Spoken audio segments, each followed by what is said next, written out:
बंजारन बहू। कमला एक बहुत स्वार्थी महिला है। उसने पैसों के लिए एक ऐसे इंसान से शादी की जो पहले से शादीशुदा और एक बच्चे का पिता भी था। कमला के पति को मरे हुए एक अरसा बीत गया है। अब वो अपने सौतेले बेटे वैभव के साथ रहती है। वैभव के दिल में अपनी माँ को लेकर इतना डर है कि वो अपनी माँ के सामने एक शब्द नहीं बोल पाता।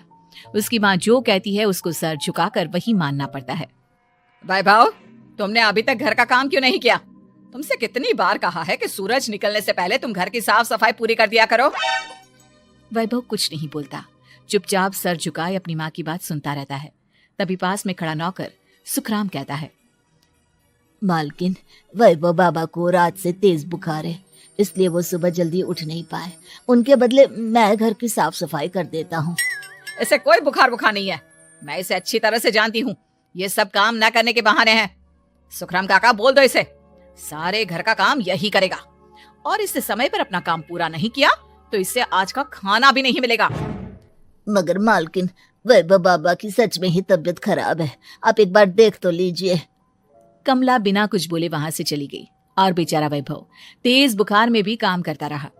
कमला वैभव की शादी एक ऐसी लड़की से कराना चाहती थी जो अनपढ़ हो और कमला से इसी तरह डरे जिस तरह वैभव डरता है, ताकि वैभव की सारी जायदाद और धन दौलत उसकी मुट्ठी में रहे। लेकिन आज के जमाने में ऐसी लड़की मिलना मुश्किल है। कमला कार में यही सब कुछ सोचती जा रही थी कि तभी रास्ते में, अरे ड्राइवर, तुमने कार क्यों रोक दी? और ये इतना शोर कैसा? मैडम, आगे कुछ बंजारों का खेल चल रहा है, इसलिए भीड़ लगी है।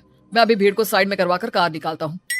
ड्राइवर भीड़ को साइड करके कार निकालने की कोशिश करने लगा कि तभी कमला की नजर रस्सी पर चल रही एक फुलवा नाम की बंजारन पर पड़ी।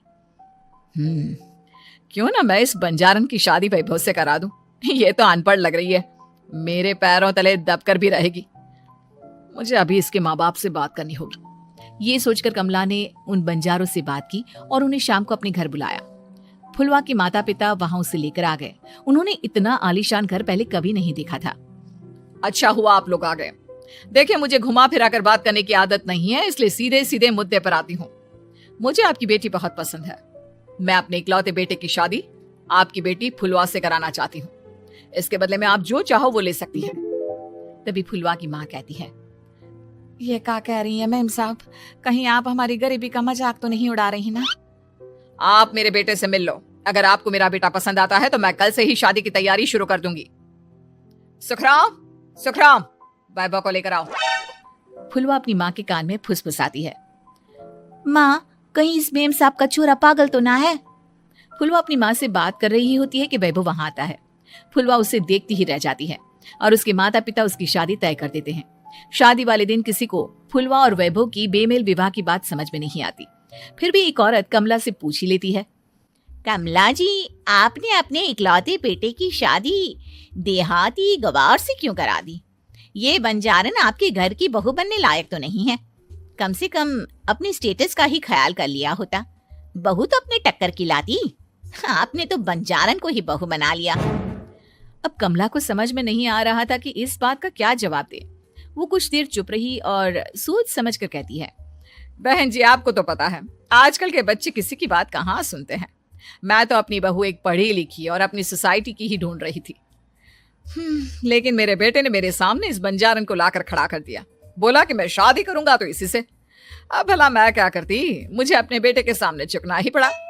कमला की ये बातें सुखराम भी सुन रहा था। उसने ये सारी बातें वैभव को जाकर बता दी। काका, मैं तो फुलवा को जानता भी नहीं, फिर माँ मेरे बारे में झूठ क्यों कह रही है? अरे बेटा, तुम कितने भोले हो, तुम्हें कुछ भी नहीं पता। तुम्हारे पिता अपनी सारी संपत्ति तुम्हारे नाम करके गए हैं। तुम्हारी माँ नहीं चाहती कि यह संपत्ति तुम्हें मिले, इसलिए उन्होंने तुम्हारी अनपढ़ लड़की से शादी करवाई ताकि तुम्हारी तरह वो भी अपने हक के लिए आवाज ना उठा सके। सुखराम काका, मैं क्या करूं, आप ही बताओ। माँ के सामने आते ही मेरे हाथ पैर कांपने लगते हैं। मैं माँ को कुछ भी नहीं कह पाता। वे दोनों बात कर ही रहे थे कि अचानक कमला वहां गई। कमला को देखकर दोनों घबरा गए। तुम दोनों फिर कभी बातें कर लेना, अभी फेरों का समय हो गया है, चलो जल्दी आओ। इस तरह फुलवा और वैभव की शादी हो गई। अगले दिन कमला ने फुलवा को बुलाया और उसे नसीहत देने लगी। देख बंजारन, तुझे मैंने अपनी बहू बना तो लिया है, लेकिन तुझे इस घर में आँख कान मुंह बंद करके रहना होगा। घर का काम कर और अपने पति से मतलब रख, समझी? कमला का ऐसा रवैया फुलवा को बिल्कुल समझ में नहीं आया।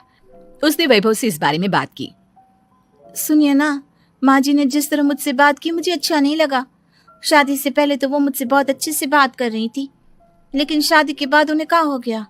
तुम ज्यादा मत सोचो, जैसा माँ कहती है वैसा ही करो। ये कहकर वैभव वहां से चला गया। अगले दिन वैभव को घर के नौकरों की तरह काम करता देख फुलवा को बहुत हैरानी हुई।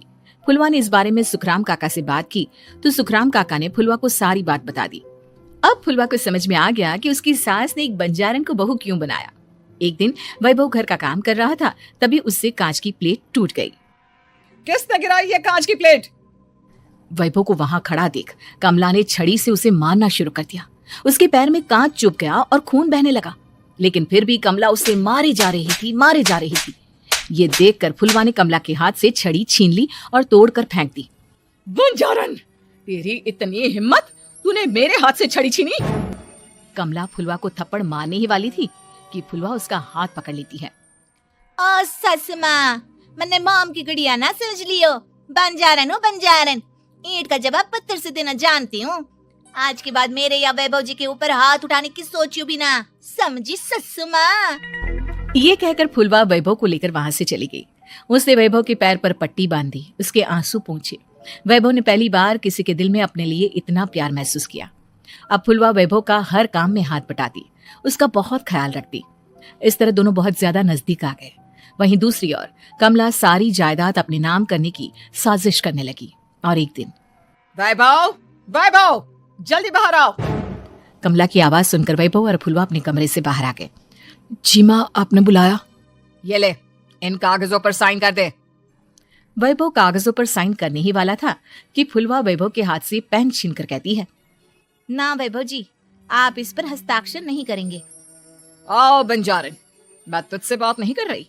ये बात मेरे और मेरे बेटे के बीच की है। चुपचाप पेन दे दे, नहीं तो तेरी खाल उधेड़ लूंगी।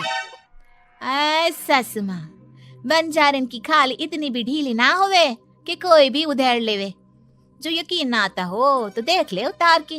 और हाँ, बंजारन जरूर हूँ, पर अनपढ़ ना हूँ। मन भी पता है कि किसी भी कागज पर साइन करने से पहले उसे अच्छी तरह पढ़ लेवे हैं। पेन देती है या नहीं? ये कहकर कमला फुलवा को मारने आई तो फुलवा ने कमला को धक्का दे दिया और वो नीचे गिर गई। कमला डरकर वहां से भाग गई। अब फुलवा ने वो कागज उठाए और वैभव के साथ सीधा वकील के पास चली गई। वकील ने वो कागज देखे और फुलवा को बताया, वैभव के पिता की सारी जायदाद और संपत्ति वैभव के नाम है, लेकिन वैभव की सौतेली माँ इस संपत्ति को अपने नाम कराना चाहती है, इसलिए इन कागजों पर वो साइन करा रही थी। तो अब हमें क्या करना चाहिए वकील साहब?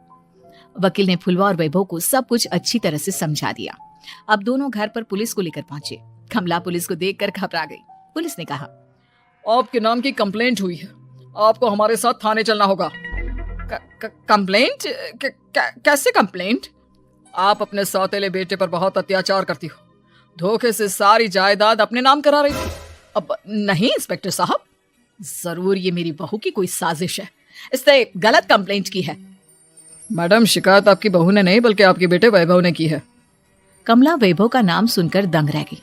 जिस बेटे ने कभी उसके सामने सर नहीं उठाया था, आज वही बेटा उसके सामने पुलिस को ले आया है। वैभव, तुम्हारी इतनी हिम्मत कि तुम पुलिस को ले आए? हाँ माँ, मैं लाया हूँ पुलिस को, और मेरे अंदर इतनी हिम्मत कभी ना आती अगर फुलवा मेरा साथ ना देती। आपने बंजारन बहू को लाकर अपने ही पैर पर कुल्हाड़ी मारी है माँ। मैडम, अब की बात खत्म हो गई हो तो चलो हमारे साथ। वैभव, मुझे माफ कर दो, मुझे थाने मत भेजो। आज के बाद मैं तुम्हें कभी नहीं मारूंगी, तुम्हें कभी परेशान नहीं करूंगी, मुझे माफ कर दो। वैभव अपनी कंप्लेंट वापस ले लेता है और पुलिस वहां से चली जाती है। वैभव अपनी सौतेली माँ से कहता है, मैंने पुलिस को वापस तो भेज दिया है, लेकिन मैं आपको माफ नहीं कर सकता। आपने बचपन से आज तक कभी मेरे सर पर हाथ नहीं रखा, हमेशा मुझे मारती रही, नौकरों की तरह बर्ताव करती रही। आप इस घर में नहीं रह सकती, चली जाइए यहाँ से। कमला घर छोड़कर चली गई और सड़क किनारे खड़ी होकर सोचने लगी, काश मैंने वैभव को माँ की तरह प्यार किया होता तो आज मैं इस तरह से बेसहारा ना हो जाती।